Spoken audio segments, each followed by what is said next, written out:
My fellow Mets fans, opening day is upon us. This week, the Mets host the Brewers. Let's preview the pitching matchup, looking at our opponent, fastball Freddy Peralta. He struck out 210 batters last year in 30 starts, throwing 165 innings. And what you need to know about him is he brings his fastball. He generates a lot of swing and miss. He generates a lot of strikeouts, and he dominates with a high fastball and gets a lot of extension, despite not being one of the taller pitchers in our game. His pitch mix is the four-seam heater, fastball Freddy, you'll see it a lot. Off of that, a slider. Off of that, a curveball, and then an occasional changeup. Against the Mets last year, he dominated us in a 10-0 win, and primarily through the fastball and slider with an occasional curve and changeup. And my gosh, I hope you forgot about this one. This is when Luis Guillorme closed out the last inning pitching. Peralta went 6 innings, allowed 2 hits. And if you believe in spring training, if you don't, this was him against the Mariners, almost striking out 10, and his high fastball was absolutely playing. Getting a lot of swing and miss, getting the high strike call from the ump, velocity was there. So let's take a look at our lineup. A bunch of people have seen Peralta in the past. Marte and Bader are most familiar with them playing in the Central, and we know that Vientos is actually going to be replaced by DJ Stewart. So how does he beat us? High fastball. How does he beat us? High fastball. How does he beat us? High fastball. And then just when we're on the fastball, he switches it up with the slider, gets swing and miss, slider to lefties too, slider again. And then when you're waiting for the slider, he'll also mix the occasional curveball, gets Jeff McNeil, who rarely strikes out, striking out. And my gosh, he dominated us a year ago. Hopefully this doesn't happen again.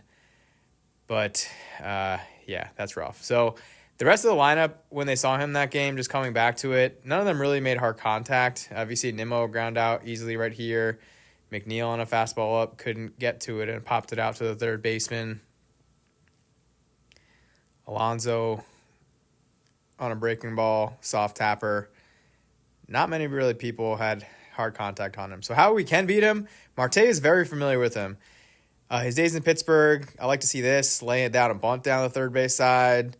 A high fastball that he can handle and drives in right center for a triple. If that high strike isn't called and the ball has to come down, then we have an opportunity to take advantage of it. Marte driving a high fastball, and even though it's an out, he hits it pretty hard. Marte in the past has hit this curveball pretty hard as well.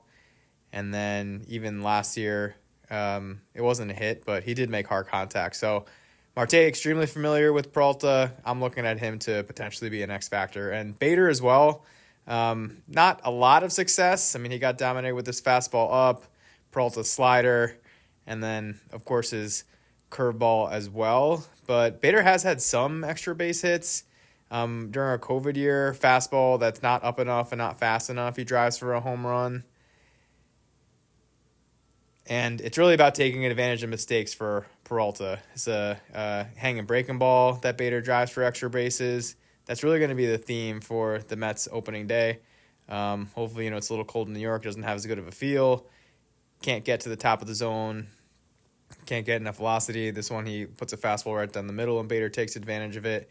Taking advantage of mistakes is going to be the key to beat Freddy Peralta. What's the other way that we could beat him? It's if that high fastball isn't called, then we could take our baseball 4. If the umpire is not giving that high fastball strike, we can take our walks. If he's not giving the high fastball strike, we can take our walks. And then ultimately, like I said, it comes down to, can you take advantage when he makes mistakes?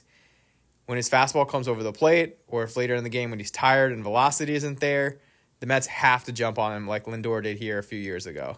And I hope we're seeing this a lot. Can we just take time to appreciate that? Fastball, not up, but right down the middle. Not fast enough, only at 93, not as usual, 95 or above, and Lindor smacks it. And this breaking ball that hangs, Alonso drives it to right field. It's all going to be about, does he get that high strike? Do the Mets take advantage of mistakes? The most interesting person that I'm going to watch is Francisco Alvarez. Alvarez hasn't faced Peralta before, but this is his relationship with high fastballs. He goes after the high heaters, and he swings and misses a lot. But he also can connect like he did this spring. High fastball, drives it to right center for a home run against the Houston Astros. And he did similar earlier in the spring against the Nationals.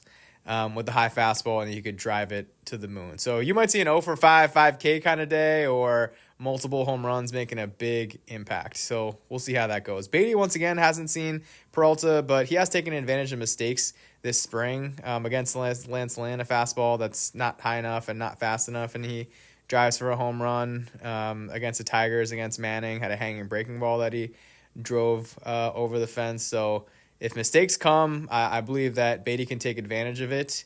And DJ Stewart hasn't seen him much either. He's been hot late in spring, but he just sits dead fastball. So it's a possibility he could make an impact, but we'll just have to see from there.